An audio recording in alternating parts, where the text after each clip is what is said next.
Beaucoup d'enfants disent qu'ils veulent devenir astronautes quand ils seront grands. Mais moi, je suis l'une des seules rares à l'avoir vraiment fait. Bonjour à tous, je m'appelle Marisol et je viens de Dallas. Aimez et abonnez-vous. D'accord, je n'étais pas encore techniquement une astronaute, mais je m'en approchais. J'étais dans le camp spatial tous les étés depuis que j'étais petite. Pendant que les autres enfants faisaient de l'algèbre de base, je résolvais des équations de calcul complexes, tout comme les ingénieurs de la NASA. Mes héroïnes étaient Valentina Tereshkova et Sally Ride, deux des premières femmes à être allées dans l'espace. Je voulais suivre leurs traces et inspirer d'autres filles un jour. Mes parents me trouvaient super bizarre de ne manger que des aliments lyophilisés pour l'espace. Mais je m'en moquais. Je n'étais peut-être pas encore astronaute, mais personne ne pouvait dire que je ne vivais pas selon le mode de vie. Je devais cacher toute cette nourriture par contre, car mon petit frère était toujours en train de poursuivre notre chat dans la maison avec du ketchup de l'espace. Rodrigo, ça ne fonctionne que lorsqu'il n'y a pas de gravité. Mon père n'approuvait pas de mon rêve d'aller dans l'espace. Il voulait que je vise quelque chose de plus pratique, comme un palais de justice ou un hôpital. Mais être avocat ou médecin n'était pas mon rêve. Un jour à l'école, j'ai vu des élèves se rassembler autour du tableau d'affichage. J'ai poussé la porte pour voir ce qu'ils regardaient. C'était un prospectus pour Essai des cadets de l'espace. Mon cœur s'est emballé. C'était exactement l'occasion que je cherchais.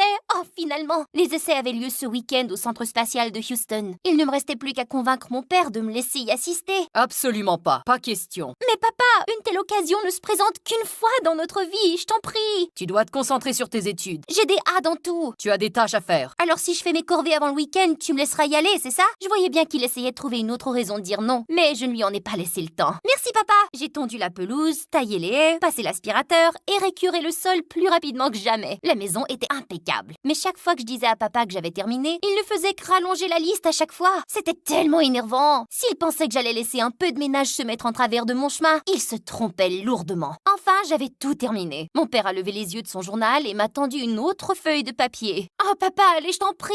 J'ai fait tout ce que tu m'as demandé. Ça devient ridicule. Regarde dans ta main. C'était un ticket de bus pour Houston. Ça ne veut pas dire que j'approuve, mais un accord est un accord. Oh, merci, merci, merci. Ce samedi-là, alors que le bus s'approchait du centre spatial, je regardais la lampe de lancement se dessiner à l'horizon. C'était incroyable. Un morceau d'histoire juste devant mes yeux. Et il y avait le contrôle de mission. Une fois à l'intérieur, j'ai enfilé mon uniforme et j'ai jeté un coup d'œil aux autres cadets. Nous étions une centaine environ. La plupart d'entre eux étaient des garçons. Ils avaient l'air durs, disciplinés, presque comme des soldats. Mais moi aussi, j'étais une dure, à ma façon. Je me suis dirigée vers l'une des filles. Hé, ça va si je m'assois ici? Vas-y, je m'appelle Marisol. Jessa. Cet endroit est tellement cool. J'arrive pas à croire que je suis réellement ici. Sans vouloir t'offenser, mais je suis pas ici pour me faire des amis. Oh, je suis désolée, je ne te dérangerai plus. C'est alors qu'un officier à l'allure intimidante s'approche et qu'un silence feutré s'abat sur les cadets. Je suis le commandant McLean. Je serai votre officier de formation. Parmi toutes les personnes présentes ici, seuls 10 seront retenus pour la phase 2 de la formation. Si vous échouez, vous partirez à midi. Ça m'a rendue un peu nerveuse, ça. Ça serait tellement embarrassant si j'avais fait tout ce chemin pour repartir avant l'heure du déjeuner. Parmi les 10 candidats retenus, un seul sera choisi pour la mission. Ici, à la NASA, nous ne prenons que les meilleurs des meilleurs. Et avant que je m'en rende compte, nous étions en train de participer à une course d'obstacles. Beaucoup de cadets avaient un avantage sur moi parce qu'ils étaient plus grands et plus forts, mais j'étais plus intelligente. J'ai remarqué que les cordes du mur d'escalade s'effilochaient. La plupart des cadets ont attrapé des cordes pour escalader le mur, mais moi j'ai utilisé les poignées à la place. Pendant que je grimpais, j'ai jeté un coup d'œil en arrière pour voir les cordes se rompre et une bande de cadets s'écraser sur le tapis. Un garçon grimpait juste à côté de moi et m'a fait un clin d'œil. Pour qui se prenait-il? S'il pensait que ça allait me distraire, il se trompait. J'avais une bonne avance. Les autres cadets arrivaient rapidement. Jessa avait une longueur d'avance sur le reste d'entre nous. J'ai poussé aussi fort que j'ai pu et j'ai terminé juste derrière elle.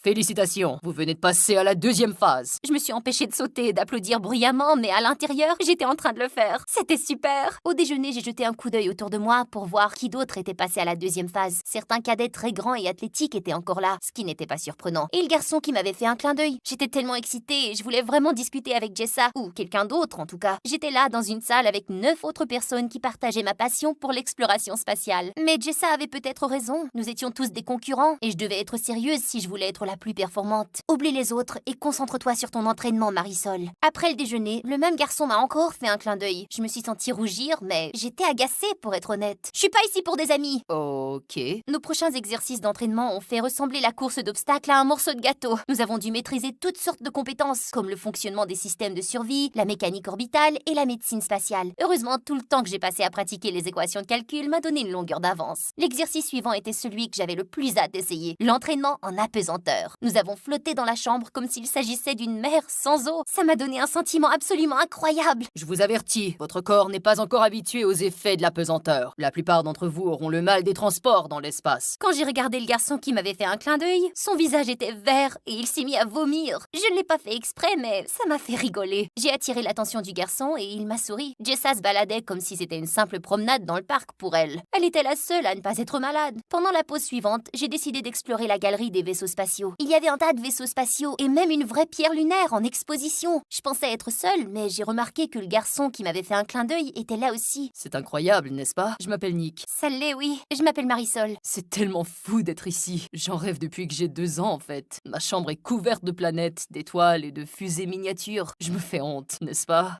On dirait que ta chambre ressemble beaucoup à la mienne. Je suis obsédée par l'espace depuis que mon père m'a acheté mon premier télescope quand j'étais toute petite. Mais je pense qu'il le regrette honnêtement, car il ne me parle que de devenir avocate ou médecin et ça ne m'intéresse vraiment pas. Il s'inquiète probablement pour toi. C'est un travail dangereux. Non, ce n'est pas ça. Il ne croit pas que ce soit un rêve réaliste. Peut-être pas pour la plupart des gens, mais il n'a pas vu à quel point tu es impressionnante à l'entraînement. C'est agréable de parler à quelqu'un d'autre qui s'intéresse à l'espace comme je le fais. J'ai senti les bouts des doigts de Nick toucher les miens. Ça m'a donné des papillons, entourés de tous les vaisseaux spatials, dans l'obscurité, avec les petites lumières étoilées sur les murs. C'était presque comme si nous étions vraiment dans l'espace. Nick s'est penché pour m'embrasser. À la dernière seconde, j'ai tourné la tête. Je suis désolée, je veux vraiment, mais je ne peux pas. C'est mon rêve. Je ne peux pas me permettre d'être distraite. Non, je comprends. J'étais heureuse qu'il l'ait pris si bien. Il avait vraiment l'air d'un type bien. Dans d'autres circonstances, je l'aurais bien embrassé sans hésiter, mais ce n'était pas l'endroit ni le bon moment. Tu sais que ça signifie que je vais faire de mon mieux pour te battre. Je n'en attendais pas moins. Notre pause était terminée. Il était temps de passer à quelque chose de super cool, le simulateur de vol spatial. Au début, c'était impressionnant. C'était tellement réaliste qu'il était facile d'oublier que nous étions encore au sol. Mais une alarme d'urgence s'est tout à coup mise à retentir. Contrôle, nous avons un problème. Il y a eu une explosion dans le module de service. Le 2e réservoir d'oxygène s'est rompu. J'ai redirigé l'énergie vers notre réservoir d'oxygène principal, mais ensuite, une deuxième alarme s'est mise à retentir. Des lumières rouges clignotaient partout. Une ligne s'est rompue dans votre réservoir d'oxygène primaire. Vous perdez rapidement de l'oxygène. J'ai fait de mon mieux pour ne pas paniquer. Mes mains tremblaient. Waouh, c'était intense. Tous les cadets se démenaient pour trouver une solution au problème, et vite. N'oubliez pas qu'un seul d'entre vous sera choisi pour la mission, mais il s'agit d'un exercice de groupe. Si vous ne pouvez pas travailler en équipe, vous ne survivrez pas. Jessa et moi avons croisé nos regards. Marisol, tu peux calculer la quantité d'oxygène qu'il nous reste? Oui. Nick, j'ai besoin que tu arrêtes tous les systèmes non critiques pour économiser l'énergie. Je l'ai. À notre rythme actuel, nous manquerons d'oxygène dans 10 heures. Ce n'est pas assez de temps pour accomplir notre mission. Je vais essayer de nous faire atterrir d'urgence alors. Nous nous sommes tous mis au travail, nerveux et en sueur, mais nous étions synchronisés. C'est trop rocheux. Il n'y a pas d'endroit sûr pour atterrir. Tu l'as, Jessa. On croit en toi. Même si ce n'était qu'un simulateur, je dois admettre que c'était plutôt effrayant. Et si cela se produisait lors d'une vraie mission? C'est ce à quoi tu te prépares, Marisol. Donc si cela arrive, tu seras prête. Soudain, les signaux d'urgence se sont tus. Nous nous sommes tous regardés les uns les autres, le souffle coupé. Félicitations, cadet. Vous venez de réussir un atterrissage d'urgence, tous ensemble. Nous avons tous applaudi. J'ai même serré Nick dans mes bras. Nous nous sommes vraiment serrés les coudes et nous avons surmonté les difficultés. Ça m'a permis de ne plus considérer les autres comme des concurrents. Ils étaient des gens bien qui voulaient la même chose que moi. Et quand l'un d'entre nous réussissait, nous réussissions tous. Plus tard, je me tenais dans la zone d'observation. Le soleil se couchait à l'extérieur et donnait une belle lueur à la navette. C'était agréable. Je peux te joindre? Bien sûr. Je suis désolée si j'ai été impolie tout à l'heure. La vérité, c'est que j'avais peur de me rendre vulnérable si je m'ouvrais à quelqu'un. Et c'est déjà assez difficile, surtout pour les filles. Je comprends ce que tu veux dire. T'as vraiment assuré mes arrières dans le simulateur. Nous sommes une équipe. L'un d'entre nous réussit. Nous réussissons tous. Amis? Amis. Tu sais, je crois que tu as de très bonnes chances d'être choisi. Vraiment?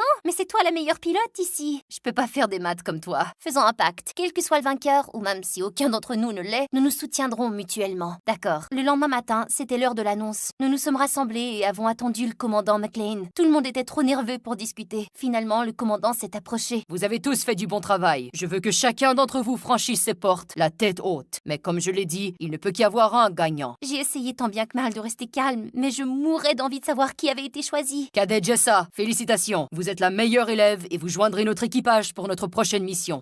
J'ai senti tout le vent se retirer de mes voiles. Ne vous méprenez pas, j'étais heureuse pour Jessa, mais j'avais voulu ça toute ma vie. Et j'en étais si proche. Mais maintenant, c'était hors de portée. J'ai quand même dit à Jessa que je la soutiendrais. Et je le pensais vraiment. Je l'ai serrée dans mes bras et nous nous sommes promis de rester en contact. Nick et moi avons aussi échangé nos numéros. En rentrant chez moi, j'ai jeté un coup d'œil à ma chambre. Il était peut-être temps de grandir. J'ai démonté mes affaires spatiales et je les ai mises dans une boîte. Puis j'ai décidé de jeter un dernier coup coup d'œil dans mon télescope. Orion et la grande ours scintillaient dans le ciel. C'était vraiment difficile de dire au revoir. Qu'est-ce que tu fais? Tu avais raison, il est temps que je trouve quelque chose de plus réaliste. Mais ne me dis pas, je te l'avais déjà dit. Oh, Marisol, je n'avais pas raison. Toi, oui. Quoi? Peut-être que devenir astronaute n'est pas l'objectif le plus réaliste, mais cela ne signifie pas qu'il n'est pas réalisable. Ce monde a besoin de rêveurs. Si quelqu'un peut bien réussir, c'est toi. À partir de ce moment, je n'ai plus jamais douté de ma voix. J'allais me donner à fond, quelles que soient les chances. Et peut-être, juste peut-être un jour, j'inspirerai un petit enfant tout comme moi qui avait un grand rêve à réaliser un jour.